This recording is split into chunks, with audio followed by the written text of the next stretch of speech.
ಎಲ್ರಿಗೂ ನಮಸ್ಕಾರ. ನಾನು ನಿಮ್ಮ ಸಿಂಧು ಗಿರೀಶ್. ಎಲ್ಲರೂ ಹೇಗಿದ್ದೀರಾ? ಚೆನ್ನಾಗಿದ್ದೀರಾ ಅಂತ ಅಂದ್ಕೊತೀನಿ. ಇವತ್ತು ಒಂದು ಕಮೆಂಟ್ ಬಾಕ್ಸಲ್ಲಿ ಬಂದಂತಹ ಪ್ರಶ್ನೆಗೆ ಉತ್ತರನ ನೀಡ್ತಾ ಇದ್ದೀನಿ. ಆ ಕಮೆಂಟ್ ಬಾಕ್ಸಲ್ಲಿ ಅವ್ರು ಕೇಳ್ತಾರೆ, ಮೇಡಮ್ ನನಗೆ 9 ತಿಂಗಳ ಮಗು ಇದೆ, ಆ ಮಗು ಯಾವಾಗಲೂ ಬ್ರೆಸ್ಟ್ ಫೀಡಿಂಗ್ ಮಾಡ್ತಾನೇ ಇರಬೇಕು ಅಂತ ಆಸೆ ಮಾಡ್ತಾ ಇರುತ್ತೆ, ಮತ್ತು ನಿದ್ದೆ ಮಾಡ್ತಿದ್ದಾಗ್ಲೂ ಬ್ರೆಸ್ಟ್ನ ಬಾಯಲ್ಲೇ ಇಟ್ಕೊಂಡೇ ಮಲಗುತ್ತೆ ಮೇಡಮ್, ಏನು ಮಾಡೋದು? ಆ ಕಮೆಂಟ್ನ ನಾನು ಸ್ಕ್ರೀನ್ಶಾಟ್ ಕೂಡ ಇಲ್ಲಿ ಹಾಕಿರ್ತೀನಿ, ನೀವು ಒಂದು ಸಲ ಓದ್ಕೊಳ್ಳಿ ಆಯಿತಾ.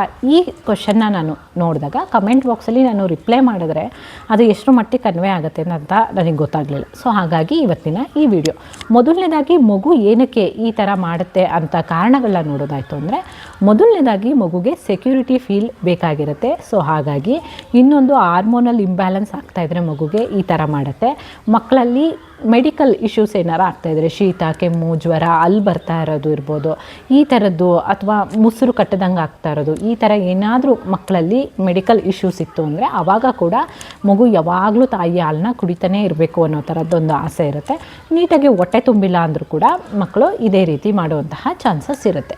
ಇದಿಷ್ಟು ನನಗೆ ತಿಳಿದಿರೋ ಮಟ್ಟಿಗೆ ಕಾರಣಗಳು. ಈ ಕಾರಣದಿಂದ ಮಗು ಆ ಥರ ಹಠ ಮಾಡುತ್ತೆ ಅಂತ. ಸೊ ಇದರಿಂದ ಹೇಗೆ ಹೊರಗಡೆ ಬರಬೇಕು ಅನ್ನೋದಾಯಿತು ಅಂದರೆ, ಮೊದಲನೇದಾಗಿ ಹೊಟ್ಟೆ ತುಂಬ ಊಟ ಮಾಡಿಸಿ. ಈ ಊಟ ಮಾಡಿಸೋದು ಅನ್ನೋದು ತುಂಬ ಡಿಫ್ರೆಂಟ್ ವೆರೈಟೀಸ್ ಇದೆ. ಮಗು ತನ್ನನ್ನು ತಾನೇ ತೊಗೊಂಡು ತಿನ್ನೋದು, ಇಲ್ಲ ನಾವು ಹೊರಗಡೆ ಎಲ್ಲಾದರೂ ಎತ್ಕೊಂಡು ಹೋಗಿ ಕಳ್ಳ ಬರ್ತಾನೆ, ಗುಮ್ಮ ಬರ್ತಾನೆ, ಅದು ಬರುತ್ತೆ ಇದು ಬರುತ್ತೆ ತಿನ್ನು ಅಂತ ಹೇಳಿ ತಿನ್ನಿಸೋದು. ಇನ್ನೊಂದು ಫೋರ್ಸ್ಫುಲ್ಲಾಗಿ ತಿನ್ನಿಸೋದು.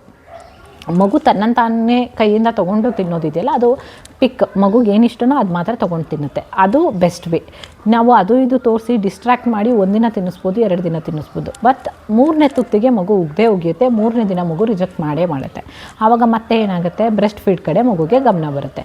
ಬ್ರೆಸ್ಟ್ ಫೀಡ್ ನಿಲ್ಲಿಸ್ಬಿಟ್ರೆ ಈ ಪ್ರಾಬ್ಲಮ್ ಸಾಲ್ವ್ ಆಗುತ್ತಾ? ಬ್ರೆಸ್ಟ್ ಫೀಡ್ ಅಮೃತ, ಎಲ್ಲೂ ನಿಲ್ಲಿಸ್ಬೇಡಿ, 2 ವರ್ಷದವರೆಗೂ ಕಂಪಲ್ಸರಿ ಅಂತ ಹೇಳಿದ್ಮೇಲೆ ನಿಲ್ಲಿಸೋಂಗಿಲ್ಲ. ಮತ್ತು ಏನು ಮಾಡಬೇಕು ಮೇಡಮ್ ಅಂತ ಕೇಳೋದಾಯಿತು ಅಂದರೆ, ವೆರೈಟೀಸ್ ಫುಡ್ನ ಆಫರ್ ಮಾಡೋದು ತುಂಬ ಮುಖ್ಯ. ಮಗುಗೆ ಯಾವ್ಯಾವ ಥರ ಫುಡ್ ಇಷ್ಟ ಆಗುತ್ತೆ, ಪ್ಯಾನ್ ಕೇಕ್ಸ್ ಇಷ್ಟ ಆಗುತ್ತೆ, ಇಲ್ಲ ವೆಜಿಟೇಬಲ್ಸ್ನ ಬೇಯಿಸಿ ಕೊಡೋದು ಇಷ್ಟ ಆಗುತ್ತೆ, ಫ್ರೂಟ್ಸ್ ಇಷ್ಟ ಆಗುತ್ತೆ, ಇವಾಗ ಸಿಹಿ ಗೆಣಸು ಇರ್ಬೋದು, ಜೋಳ ಇರ್ಬೋದು, ಇದೆಲ್ಲ ಸೀಸನ್ ಇದೆ, ಸೊ ಆ ಥರದ್ದು ಇಷ್ಟ ಆಗುತ್ತೆ, ಕಡಲೆಕಾಯಿಗಳು ಇಷ್ಟ ಆಗುತ್ತೆ. ಯಾವ ಫುಡ್ಗಳು ಮಗು ಇಷ್ಟಪಡುತ್ತೆ ಅದನ್ನು ಕೊಡ್ತಾ ಬನ್ನಿ. ಮಗು ಅದನ್ನೇ ಹೊಟ್ಟೆ ತುಂಬ ತಿನ್ನಬೇಕು. ಹೊಟ್ಟೆ ತುಂಬ ತಿಂದಾಗ ಮಗುಗೆ ಹಾಲು ಕಡೆ ಗಮನ ಹೋಗೋದಿಲ್ಲ. ಆ ಮಕ್ಕಳು ಕೂಡ ಸ್ವಲ್ಪ ರಿಲ್ಯಾಕ್ಸ್ ಆಗ್ತಾರೆ. ನಿಮ್ಮ ಬ್ರೆಸ್ಟಿಗೆ ಕೂಡ ಟೈಮ್ ಗ್ಯಾಪ್ ಸಿಕ್ಕಿದಾಗ ನೀವು ಕೂಡ ಸ್ವಲ್ಪ ರಿಲ್ಯಾಕ್ಸ್ ಆಗ್ಬೋದು. ಇನ್ನು ನೆಕ್ಸ್ಟ್ ರೀಸನ್ ಬಂದು, ಮಗುವಿಗೆ ನಿಮ್ಮ ಸೆಕ್ಯೂರಿಟಿ ಫೀಲ್ ಅನ್ನೋದು ಸಿಕ್ಕೋದಿಲ್ಲ. ನೀವು ಬೇರೆ ಕೆಲಸದಲ್ಲೇ ದಿನ ಪೂರ್ತಿ ಯಾವಾಗ ನೋಡಿದ್ರೂ ನೀವು ಬೇರೆ ಕೆಲಸದಲ್ಲೇ ಎಂಗೇಜ್ ಆಗಿರ್ತೀರ. ಆವಾಗ ಏನು ಮಾಡುತ್ತೆ ಮಗು, ಟ್ರಿಕ್ಸ್ನ ಕಲಿತಾ ಹೋಗುತ್ತೆ ಮಗು. ಓಕೆ, ನಾನು ಹಾಲು ಕುಡಿಯೋದಕ್ಕೆ ಕರೆದ್ರೆ ಮಾತ್ರ ಅಮ್ಮ ಬರ್ತಾರೆ, ಅಮ್ಮ ನನ್ನ ಜೊತೆಲೇ ಇರ್ತಾರೆ, ನಾನು ಹಾಲು ಕುಡಿಯೋದು ನಿಲ್ಲಿಸ್ಬಿಟ್ರೆ ಅಮ್ಮ ಎದ್ದು ನನ್ನಿಂದ ದೂರ ಹೋಗ್ಬಿಡ್ತಾರೆ. ಈ ಮೈಂಡ್ಸೆಟ್ ಮಗುವಲ್ಲಿ ಕೂರ್ತಾ ಬಂದಾಗ ಮಗು ಏನು ಮಾಡುತ್ತೆ, ಅಮ್ಮನ ಹತ್ರನೇ ಅಟ್ಯಾಚ್ ಆಗುತ್ತೆ, ಬ್ರೆಸ್ಟ್ ಫೀಡಿಗೆ ಹಠ ಮಾಡುತ್ತೆ, ಬಾಯಿಂದ ಬ್ರೆಸ್ಟ್ ತೆಗಿಯೋದೇ ಇಲ್ಲ, ತೆಗೆದ್ರೆ ಎಲ್ಲಿ ಎದ್ದೋಗ್ಬಿಡುತ್ತೋ ಅಂತ ಅಪ್ಪಿ ತಪ್ಪಿ ತೆಗೆದ್ರೆ ಕಿರ್ಚೋದು, ಈ ಥರದ್ದೆಲ್ಲ ಮಾಡೋದಕ್ಕೆ ಶುರು ಮಾಡುತ್ತೆ. ಸೊ ನೀವೇನು ಮಾಡಬೇಕು, ಮಗು ಜೊತೆ ಎಷ್ಟು ಸಾಧ್ಯನೋ ಅಷ್ಟು ಟೈಮ್ ಸ್ಪೆಂಡ್ ಮಾಡಿ, ಆಟ ಆಡಿ, ಮಗುಗೆ ಟೈಮ್ ಕೊಡಿ. ಆವಾಗ ನಿಮ್ಮ ಈ ಪ್ರಾಬ್ಲಮಿಂದ ದೂರ ಆಗ್ಬೋದು. ಇನ್ನು ನೆಕ್ಸ್ಟ್ ಬಂದು, ಮಲಗುತ್ತೆ ಮಗು, ಮಲಗಿ ಮತ್ತೆ ಮಧ್ಯದಲ್ಲಿ ಎದ್ದೇಳುತ್ತೆ, ಎದ್ದು ಆಟ ಮಾಡುತ್ತೆ. ಆ ಥರ ಟೈಮಲ್ಲಿ ಏನು ಮಾಡಬೇಕು ಮೇಡಮ್ ಅಂತ ಕೇಳೋದಾಯಿತು ಅಂದರೆ, ಮಗು ಮಲಗೋ ಟೈಮಿಂಗ್ಸ್ನ ನೀವು ಚೇಂಜ್ ಮಾಡಿಸ್ಬೇಕಾಗತ್ತೆ. ಇವಾಗ 3 ನಿದ್ದೆ 4 ನಿದ್ದೆ ಮಾಡ್ತಾಯಿದೆ ಮಗು ಅನ್ನೋದಾಯಿತು ಅಂದರೆ, ನೀವು 2 ನಿದ್ದೆಗೆ ತೊಗೊಬನ್ನಿ. ಇಲ್ಲ ಹೊರಗಡೆ ಕರ್ಕೊಂಡೋಗಿ ಚೆನ್ನಾಗಿ ಆಟ ಆಡಿಸಿ. ಮಗುಗೆ ಚೆನ್ನಾಗಿ ಆಟ ಆಡಿಸಿದಾಗ ಚೆನ್ನಾಗಿ ಊಟ ಮಾಡ್ತಾರೆ, ಚೆನ್ನಾಗಿ ನಿದ್ದೆ ಮಾಡ್ತಾರೆ. ಆಮೇಲೆ ಮಗು ನೈಟ್ ಟೈಮ್ ನಿದ್ದೆ ಕಮ್ಮಿ ಮಾಡ್ತಾ ಇದ್ದಾರೆ ಅಂದರೆ, ನೀವು ಸಂಜೆ ಸ್ನಾನ ಮಾಡಿಸೋದನ್ನು ಅಭ್ಯಾಸ ಮಾಡ್ಕೊಳ್ಳಿ. ಸ್ನಾನ ಮಾಡಿ ಮಗು ಚೆನ್ನಾಗಿ ನಿದ್ದೆ ಮಾಡುತ್ತಾ, ಇಲ್ಲ ಸ್ನಾನ ಮಾಡಿಸ್ತೇ ಇದ್ದರೆ ಚೆನ್ನಾಗಿ ನಿದ್ದೆ ಮಾಡುತ್ತಾ, ಈ ಅಬ್ಸರ್ವೇಷನ್ನ ನೀವು ಮಾಡಿಕೊಂಡು ಮಗುಗೆ ಸ್ನಾನ, ನಿದ್ದೆ, ಊಟ ಇದೆಲ್ಲದನ್ನು ನೀವು ಸೆಟ್ ಮಾಡಬೇಕಾಗತ್ತೆ. ಮಗು 9:30 ಮಲಗುತ್ತೆ, 11 ಗಂಟೆಲಿ ಎದ್ದೇಳುತ್ತೆ ಅಂದರೆ 9:30 ನಿದ್ದೆನ ಸ್ಕಿಪ್ ಮಾಡಿಬಿಡಿ. ಆರಾಮಾಗಿ ಆಟ ಆಡಿಸಿ, ಹೊರಗಡೆ ಎಲ್ಲಾದರೂ ಕರ್ಕೊಂಡೋಗಿ 1 ದಿನ 2 ದಿನ ನೀವು ಎಫರ್ಟ್ ಹಾಕಿ ವಾಕಿಂಗ್ ಕರ್ಕೊಂಡು ಹೋಗೋದಿರ್ಬೋದು, ಅಥವಾ ನೀವೇ ಮಗು ಜೊತೆ ಏನಾದರೂ ಆಟ ಆಡೋದಿರ್ಬೋದು. ಒಂದೇನು ಗೊತ್ತಾ, ಮಗು ಜೊತೆ ಮಗು ಆಗಿಬಿಡಿ ನೀವು, ಆವಾಗ ಪ್ರಾಬ್ಲಮ್ ಸಾಲ್ವ್ ಆಗಿಬಿಡುತ್ತೆ.